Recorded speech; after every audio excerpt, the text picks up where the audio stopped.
Olá, está no ar o Estúdio C, o programa cultural aqui da TV Câmara. E nesta edição eu converso com Maria Clara Ferré, que vocês conhecem, não só a gente aqui, mas o Brasil todo conhece como Gaia do Brasil, que é o nome artístico. Obrigada pela participação, por aceitar nosso convite, Gaia. Obrigada, Vivian. Para mim é um prazer. Gaia, eu quero entender. Você trabalha no audiovisual como atriz, assina roteiro, assina direção de filme, foi a vice-campeã do programa Caravana das Drags em 2023, trabalha com produção de reality show. Quero fazer uma volta. Como é que começou a sua vida artística? Foi ainda na infância e foi por qual porta? Então, foi na infância. Comecei bem cedo. Eu comecei a desenvolver as artes plásticas inicialmente, Vivian. E a partir da pintura, ela foi me levando para outros caminhos, né? Eu venho de uma família que era ainda um pouco conservadora. E a partir da família, eu tinha dificuldade de, por exemplo, atuar na dança, que era uma coisa que eu gostava muito. Admirava, morria de vontade de fazer, mas eu não conseguia. E as artes plásticas, ela me levou por esse lado, deu vazão a isso. E a partir dos meus 14 anos eu entrei para a dança também. Então, desde a minha infância, minha adolescência, foi um período bastante fértil artisticamente, onde eu pude explorar várias possibilidades, assim como o teatro veio também junto com a dança. Eu fui fazendo inúmeras coisas ao mesmo tempo, assim. Vivia pra fazer arte mesmo. Uhum. E a dança, inclusive, perdurou, né? Você é pós-graduada em dança, né? Em consciência corporal. Explica pra gente. Sim, sim. A dança, ela continuou na minha vida durante muito tempo. Com 23 anos eu abri minha própria escola de dança aqui em São José do Rio Preto e foi uma experiência bem interessante. Eu fiquei 2 anos com a escola de dança aberta, depois eu fechei porque eu vi que não era o caminho único que eu queria, porque não era só o artístico, era o empreendedor. E meu lado empreendedor naquela época ainda não era um lado muito bem maduro, entendeu? Devido à minha idade.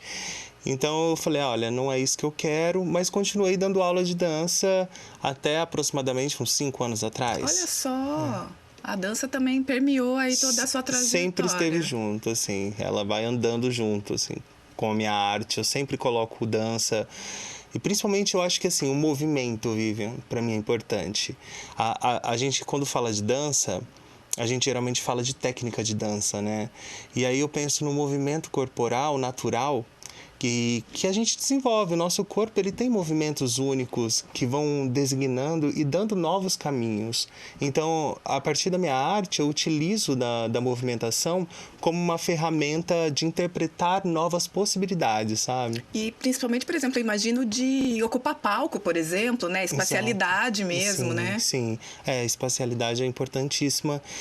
Principalmente na arte drag, né? Porque às vezes você vai fazer show num espaço de 2x2 e aí de repente você vai fazer show no municipal de 10x10. Exato. Então é necessário você entender assim, o quanto isso é possível, até onde seu corpo vai, sabe? E a gente falou aqui de drag, eu queria saber quando é que você encontra a arte e a cultura drag. Olha, desde muito pequena eu sempre vi muito isso acontecendo na TV. Aos 17 anos que eu comecei a ir pra balada, eu via algumas performances de artistas drags, mas não era uma coisa que eu me interessava. Não me interessava muito, não. Eu fui amadurecendo porque eu acho que eu cheguei naquele limbo. Eu estava com meus 27 anos, 28 anos. Eu cheguei num limbo onde eu falei, eu pinto quadros, paredes, faço artes visuais. Eu danço. Eu faço teatro.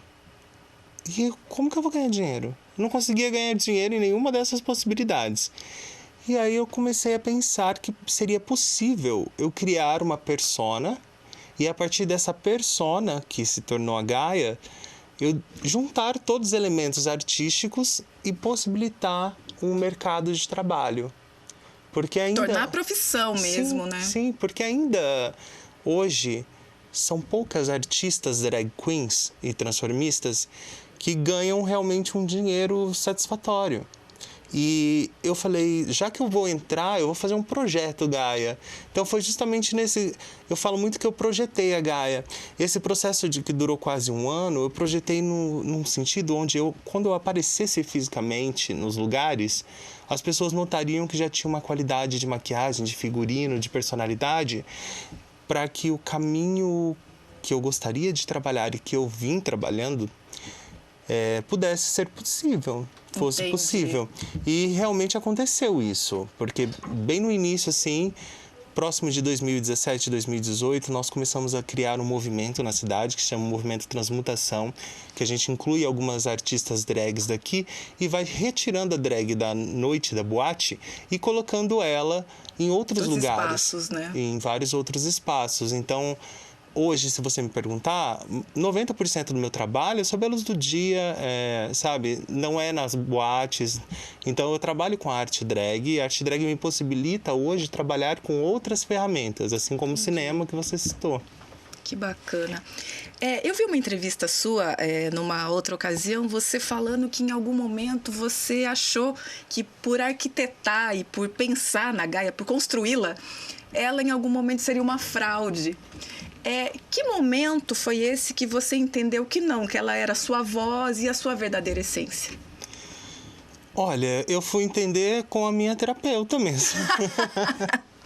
Foi justamente com a terapia, porque a minha terapeuta assistiu a entrevista e falou assim, mas como assim? Você tem esse sentimento de fraude com o teu trabalho? E ela falou, olha, a gente se programa para tantas coisas. A gente se programa com a roupa que a gente quer ser vista numa festa. E aí você está se sentindo fraude porque não foi espontâneo? Foi algo programado? Organizado, né? Exato. E aí eu comecei a entender que realmente é uma síndrome de vira-lata mesmo que nós artistas LGBTs e nós artistas no geral temos, todo, né? de achar que se a arte ela não surge de forma espontânea e ela vem grande inspiração, aquela né? coisa efervescente, então ela não é genuína. E aí eu falei isso há uns 3 anos atrás, em uma entrevista, mas hoje eu já entendo que não tem fraude nenhuma. Né? Gaia, eu queria falar um pouquinho dos seus trabalhos, principalmente do mais recente. Você acabou de lançar um curta-metragem chamado O Ventre do Traviarcado. Eu queria saber como é que surgiu a ideia para esse filme, o que essa obra aborda? Então, Vivian, em 2021 eu comecei uma pesquisa sobre o que acontecia no centro de São Paulo na década de 80.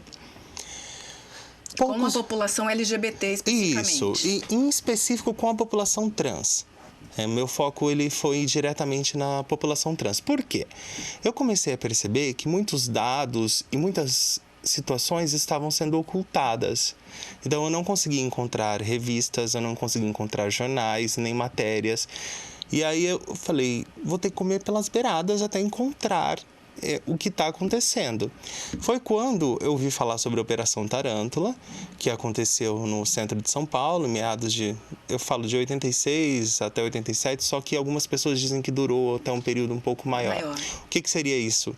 É uma ação, uma ação coordenada pela Polícia do Setorial Centro, pelo falecido delegado Riquetti, no caso, e essa operação ela tinha uma conduta de fazer validar uma antiga lei que se chamava Lei de Vadiagem. A Lei de Vadiagem ela foi criada, tecnicamente falando, para repreensão dos povos pretos, das pessoas pretas, para que elas não pudessem ouvir samba, não pudessem capoeira, não pudessem fazer isso, nada disso.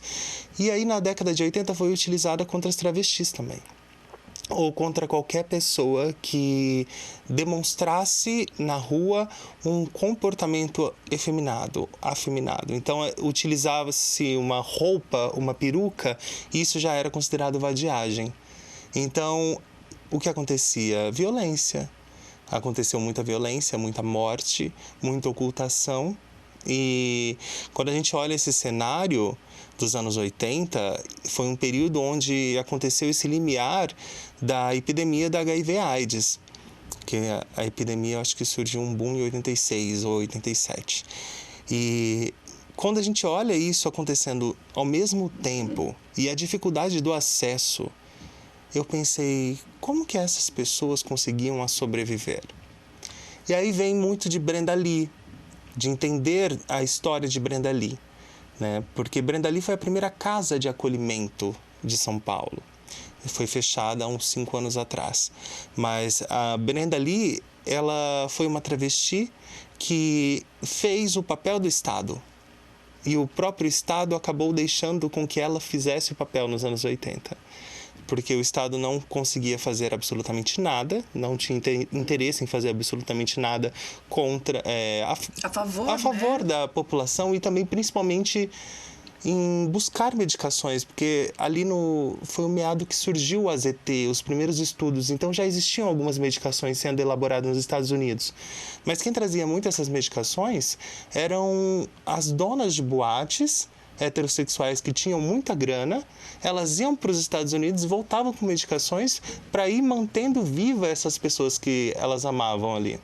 Então, assim, quando a gente olha para esse cenário, é um cenário de muita dor, só que ao mesmo tempo é um cenário de muita luta. Exato. Então, o ventre do traviarcado, ele vem como base, o ventre, né, de gestar. O traviarcado, ele vem em oposição à criação de um patriarcado. Então, a gente entendendo a travestilidade, as transidentidades, como uma potência criadora. Então, como se surgiram essas famílias? Hoje a gente olha e consegue entender que existiam várias famílias formadas por pessoas trans que eram expulsas de casa e se agrupavam, conseguiam alugar um apartamento no nome de uma outra pessoa, ou às vezes no próprio nome de registro, mas que quem se passava no aluguel às vezes era um colega com um visual masculino, por exemplo. E aí conseguiam alugar, juntavam-se e moravam 5, 6 pessoas dentro de um apartamento. E a partir dali começa-se a criação de uma nova forma de família. Quando a gente entende o conceito familiar, o conceito familiar ele é muito além de qualquer questão sanguínea. Isso é natural, tanto que muitas pessoas há muito tempo já vêm adotando crianças e criando suas próprias famílias. E com as travestis não foram diferentes. Não foi diferente. Elas se juntavam para conseguir, de certa forma, ter um mínimo de afeto, de afago. De apoio. Exato. Para que elas conseguissem a seguir. Exatamente. Seguir e sobreviver nesse intuito de... E aí, o que vai ser o amanhã? O que vai ser o amanhã nunca foi uma resposta. Hoje eu converso com algumas delas, poucas, que sobreviveram, e elas me falam assim, Gaia, na nossa época, nós nunca pensamos em como seria envelhecer.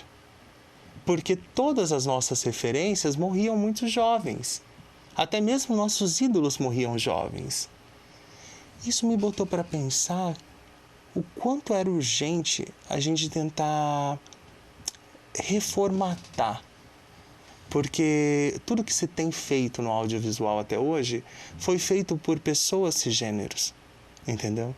E poucas pessoas trans hoje contam suas próprias histórias. E foi justamente daí que veio a necessidade de criar o Ventre do Traviarcado. Porque a gente precisava contar a nossa história com o protagonismo de uma travesti dirigindo, que sou eu. Exato. Assinando o roteiro também, no caso, sim, aí, né? Sim. E mais outras 3 travestis como protagonistas e um elenco de apoio aí com 70%, 60% de pessoas trans. Equipe também, né? Equipe técnica, como produtora, diretora de trilha. A gente está ali o tempo todo sendo abraçada por pessoas trans. E isso é o mais incrível do Ventre. Eu acho que o Ventre não é só pelo que ele fala ou como ele se apresenta visualmente, as cenas, a atuação. Isso tudo é um mérito muito interessante, muito lindo de se ver. Mas o fato do protagonismo trans acontecendo na criação dessa obra o torna diferente. De tudo que Exato. A gente viu aí, né? Quando a gente olha para o nosso cenário, hoje até um âmbito nacional, eu consigo listar para você numa mão quem são diretoras trans e travestis, ou diretores trans, e é muito pouco. Pouquíssimas obras são produzidas por nós, sobre a nossa ótica. A gente sempre passa pelo crivo da cisgeneridade. E esse crivo da cisgeneridade é uma coisa que nós decidimos não ter mais. Eu não preciso da aprovação dos S's, né, dos simpatizantes, para que eu conte minha história. Minha história ela nunca dependeu de simpatizante ou aliado algum. Minha história dependeu das minhas, das que me antecederam, das que lutaram lá atrás. Então eu não preciso que um cara hétero, cisgênero, venha assinar um documento para que a minha história seja validada. Contada, né? Exato. Então o Ventre ele veio dessa necessidade. Eu tenho muito orgulho dessa obra, porque é uma obra que rapidamente ela ganhou uma notoriedade. E o que eu acho muito interessante foi o seguinte: a obra ela era prevista a gente fazendo uma equipe pequena de 6 pessoas, contando com o elenco. De repente, era 6 pessoas. Hoje, né, ela concluída, o projeto tem 34 pessoas envolvidas. E grandes nomes da cena artística riopretense, da história da arte riopretense, pessoas vivas e atuantes até hoje, estão no filme. Quiseram abraçar a história do filme. É muito louco, porque você vê, assim, diretores de diferentes companhias teatrais e estão lá reunidos, que né? se reuniram para fortalecer e fazer acontecer. Então é uma obra coletiva. E por isso que a gente gerou essa potência grande. Ela virou uma potência antes mesmo dela estrear. Olha, quem tem o hábito de ir ao teatro frequentemente aqui em São José do Rio Preto sabe muito bem que para você lotar um teatro é raríssimas, é muito raro. Tem muitas obras incríveis que vêm para Rio Preto, se apresentam com uma plateia de 30 pessoas. Verdade. Nós chegamos a colocar 400 pessoas na premiere, dentro do Teatro Municipal. Então, com capacidade de 430, ou seja, lotamos o teatro, tecnicamente falando. Isso é muito forte, isso é um impacto e também mostra para as pessoas, acho que as pessoas também tinham uma curiosidade de saber como anda essa produção LGBT em São José do Rio Preto. Será que essa produção realmente tem toda essa força que parece que estão dizendo que tem?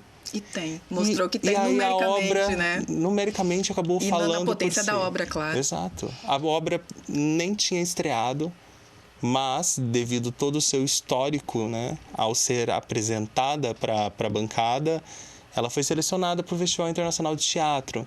Então, é a primeira vez que eu estou participando do FIT. Eu estou com 34 anos. E uma artista de vida inteira. Exato. É a primeira vez que eu estou participando do festival. E qual que é a importância, Gaia, de ter essa obra num festival como o FIT? 55 anos, por exemplo, dessa edição. Sim. Olha, é uma grande... Eu acho que a maior importância, na verdade, são para as pessoas que estão dentro dessa obra. Entendeu?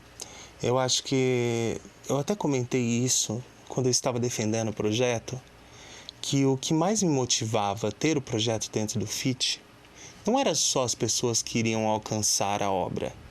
Era o fato de saber que aquelas travestis que sempre foram olhadas com um olhar de marginalidade, um olhar de incapacidade, elas estavam sendo protagonistas e colocando e fazendo com que você obrigatoriamente, se você for ao FIT, você vai ter que ficar 20 minutos assistindo elas falarem sobre as próprias histórias. Então, isso para mim é um ato de revolução. Porque um ato de revolução de... visibilidade, consegui passar. Não, eu não acredito mais em visibilidade. Eu acho que a gente já passou dessa época. Tem que passar, né, Gaia? Sim, porque senão ficam chega no discurso vazio depois de um tempo, né? E é o discurso mais favorável para cisgeneridade, para branquitude. É sempre o da estou abrindo portas. E a gente não quer mais isso, a gente quer ser protagonista. Eu quero ver mais Vivians apresentando programas, assim como eu quero ver mais Cristina Martins atuando no cinema, eu quero mais Gaias dirigindo projetos e que isso estimule outras pessoas a acreditarem que sim, esse é um espaço de nosso direito, onde a gente precisa e deve ir agarrá-los. A gente precisa agarrar esse espaço. Porque a gente não está querendo mais visibilidade. A gente precisa hoje contar as nossas histórias de acordo com o que a gente sabe. Só a gente que vive sabe. Essa é a diferença. Isso eles nunca vão ter, que é a vivência. E a vivência, ela faz tudo ser diferente na arte, entendeu? E na vida também. porque só quem vive na pele sabe realmente contar a história que deve ser contada, sabe? Então, para mim é uma honra e um orgulho, principalmente por ter minhas irmãs e toda essa galera sendo representada ali dentro do FIT. E eu tenho certeza que será incrível, assim. Eu tô bem feliz, assim, são 2 exibições. E na segunda exibição, terá uma performance minha com a crítica travesti, que esse ano temos uma crítica travesti também. Acho que o ano passado também tivemos uma crítica trans. Esse ano é a Vina Jaguatiri, que ela é crítica do FIT, de todas as obras, e eu e ela estaremos performando num desencontro, que a gente chama desses desencontros, né? Porque a nossa vida é cheia de encontros e desencontros, né? E esses desencontros transitórios que vão acontecendo, eu acho que ele deu nome a essa nossa conexão. É uma pessoa que eu nunca abracei fisicamente ainda, que eu nunca olhei nos olhos fisicamente, mas que vai acontecer esse encontro/desencontro transitório ali dentro, sabe? E tô bem ansiosa, bem animada para isso tudo. Esse combo de travestilidade no FIT, assim. E o filme vai ganhar um mundo depois, né, Gaia? Como é que você pensa de ganhar streamings mesmo? O que vocês estão pensando pro filme, né? Pós-estreia, pós-FIT? Que carreira você vê para ele? Até o momento, Vivian, eu inscrevi o filme em 7 festivais internacionais e 3 nacionais. E como as inscrições elas ocorreram há um mês atrás, ainda está naquela fase, né, da resposta de seleção ainda, né? E tal. Ou seja, eu estou muito confiante de que o filme vai ganhar uma visibilidade necessária, que vai alcançar outras pessoas. E eu acho que isso vai, de certa forma, credibiliza. E a gente precisa do crédito hoje para viver dos fomentos digitais. Então, ele é um filme que foi produzido pela Lei Paulo Gustavo, que foi uma lei executada, né, em 2023. Em âmbito municipal, né? Em âmbito municipal, isso. Aconteceu no país todo, né, que era um restante de uma verba onde precisaria ser executada para o audiovisual. E aí abriu-se esse edital. Ele não vai ser recorrente. A Lei Paulo Gustavo, ela aconteceu de uma forma única, infelizmente. Eu acho que deveria ser mais recorrente, porque possibilitou muitas pessoas que nunca fizeram trabalhar. Exato. E aí, quando a gente vive da lei de fomento, a gente precisa realmente mostrar para as pessoas, olha, a gente executa, nós ganhamos isso, nós vencemos aquilo. Né? Porque aí eles começam a credibilizar. Porque muitas dessas pessoas que vão falar se o seu trabalho tem o mérito de ser bom ou não para aquele edital, elas nunca vão assistir um bate-papo entre a gente ou entre outras pessoas para entender quem é essa artista. Ela vai olhar ali pela questão. É o papel, né? O projeto tem lá. Escrito, Exato. Né? O que você já fez? Você já fez isso, isso, isso. Interessante. Ou, não é o suficiente. Exato. Se não é o suficiente e o projeto não é tão potente, eles automaticamente acabam não dando nenhum olhar a mais. Então, quanto mais o filme ir longe, alcançar outras coisas, para mim é muito importante, para as meninas também. É verdade. Abre ainda mais portas para outros projetos, né? Deixa eu ver aqui. Eu queria falar contigo, para além desse seu trabalho enquanto diretora, enquanto roteirista, você também tem uma grande participação em reality shows, por exemplo. Você participou do Caravana das Drags, como no elenco, né? E você também fez um trabalho atrás das câmeras, agora num outro projeto, como assistente de produção de elenco da série Born to Fashion, a segunda temporada. Como é que foi essa experiência? Como é que ela surgiu? E como é que foi trabalhar nesse projeto? Deixa eu só fazer um adendo para quem não conhece.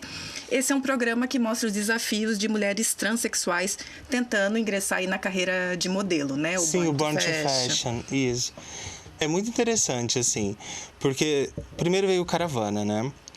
O Caravana foi uma coisa que surgiu, a Gaia não tinha nem 4 anos de existência, a minha persona, e já veio essa possibilidade de trabalhar no Caravanas. E eu fui fazer o Caravana das Drags, e aí você tá ali de frente convivendo com a Xuxa, que é um ícone, assim, a nível nacional, internacional, né? Também, até internacional, né? E aí convivendo com o Ícaro Kadoshi, várias outras estrelas ali. Aquilo foi me possibilitando entender onde eu estava. Eu acho que eu até agradeço muito hoje o fato da minha ansiedade, porque a minha ansiedade fez com que eu conseguisse analisar muito as coisas. Eu tinha que me concentrar bastante. E nessa concentração eu fui admirando o trabalho por trás das câmeras e entendendo onde eu consigo me ver. Por quê? Eu não podia sair dali iludida. Eu sairia dali e voltaria para minha casa sendo uma travesti. E eu sei de quais são os empecilhos hoje em dia sociais, no trabalho, em todas as condições. Mesmo sendo a vice-campeã dessa grande produção. Mesmo sendo a vice-campeã, eu continuo sendo uma travesti, entendeu? E isso é limitador, porque é inerente da gente, a gente não consegue retirar isso. E pouco importa para as pessoas, para muitas pessoas, você foi vice-campeão, você esteve num programa, você ainda é uma travesti. Então, o que a gente parece que cria uma força motriz na população em sempre querer ficar feliz quando a gente está na margem. Parece que qualquer avanço que a gente der gera uma ameaça, né? Gera uma ameaça, uma revolta, porque a gente não está cumprindo o papel deles. O papel deles era a gente servi-los enquanto pessoas, né, dissidentes, corpos dissidentes. E aí, de repente, você começa a ganhar protagonismo nisso tudo.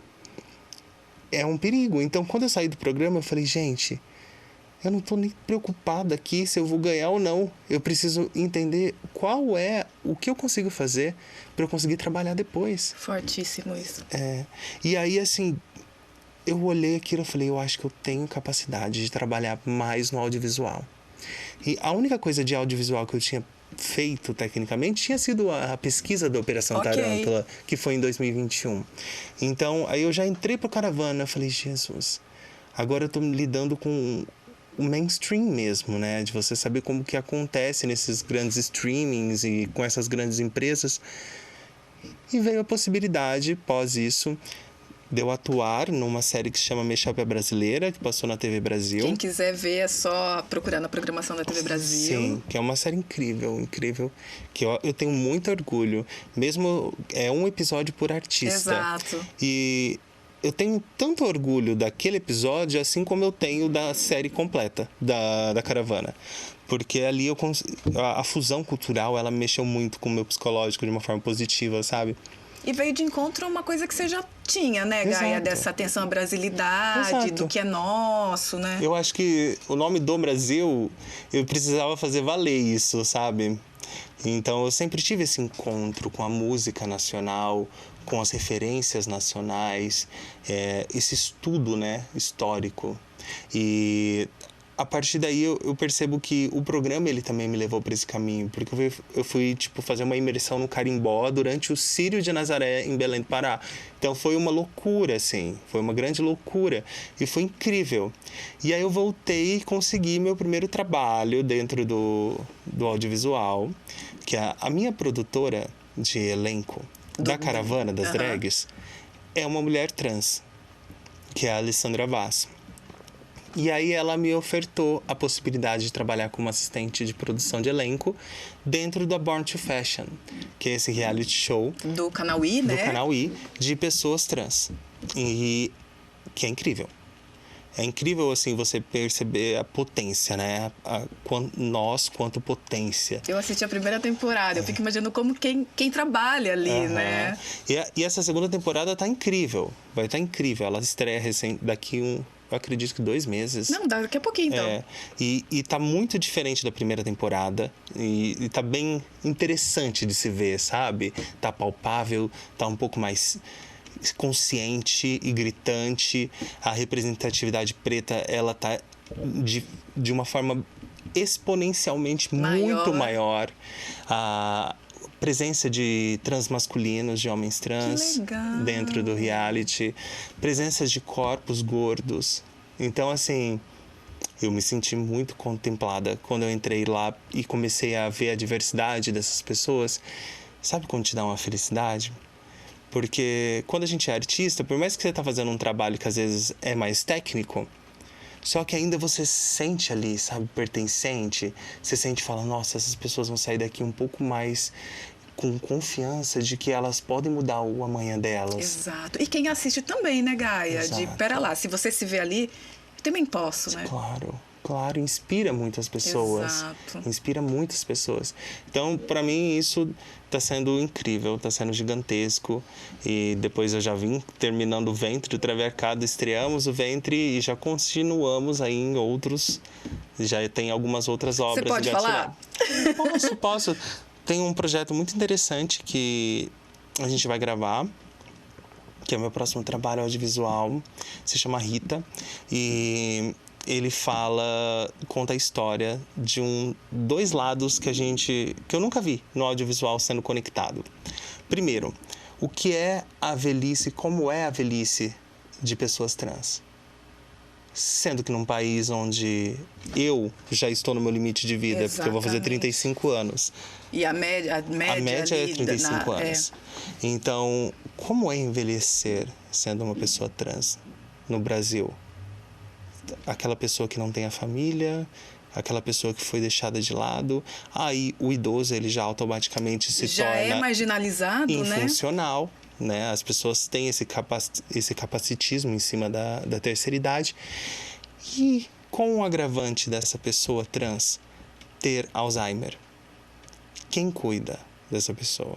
Então a obra, ela flerta justamente com esse paradoxo de entender a terceira idade dentro da travestilidade em paralelo com o Alzheimer, que segundo os estudos é uma doença que ela tende a crescer muito mais nos próximos anos com o envelhecimento populacional. Exato. Então, a gente não está muito preparado ainda hoje para lidar com o Alzheimer, sabe? E isso tudo é ideia para filme. É para o curta. O curta conta justamente a história de Rita, entendeu? Que é uma transformista com mais de 60 anos, com Alzheimer. E o que vai acontecer? Quem vai cuidar? Como vai ser a vida? O que é? Então, isso tudo a gente deixa aí pro desenvolver do filme. Quando o Rita estiver pronto, Exato. já fica o convite aqui para o seu retorno. Vai ser um prazer. Gai, a gente está chegando ao fim dessa entrevista. E para finalizar, eu queria de novo retomar algo que você falou numa outra ocasião, numa série documental realizada pelo GAD aqui de Rio Preto, Transparências, um depoimento que você deu há mais de 2 anos, que você disse: eu não sonho, eu parei de sonhar, eu passei a fazer. Você fala que você muda muito, que você curte os processos. Essa frase ainda te traduz? Você pensa diferente? Por quê? Me traduz. Essa frase eu falei antes de tudo acontecer. Antes de caravana, antes de visibilidade. Eu era vista e conhecida somente no meu nicho aqui dentro de Rio Preto. Então, quando eu disse isso, hoje em dia eu comecei a frequentar festas com muitos globais, pessoas famosas, piriri parará. Comecei a acessar outros espaços que eu não acessava. E ainda eu continuo não sonhando mais. Nada disso mudou minha mente, sabe? Nada disso me fez achar: ai, nossa, que demais, eu tô arrasando. Não. Realidade, né?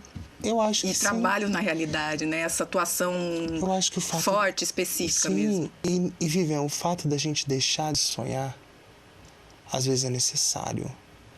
Você sabe por quê?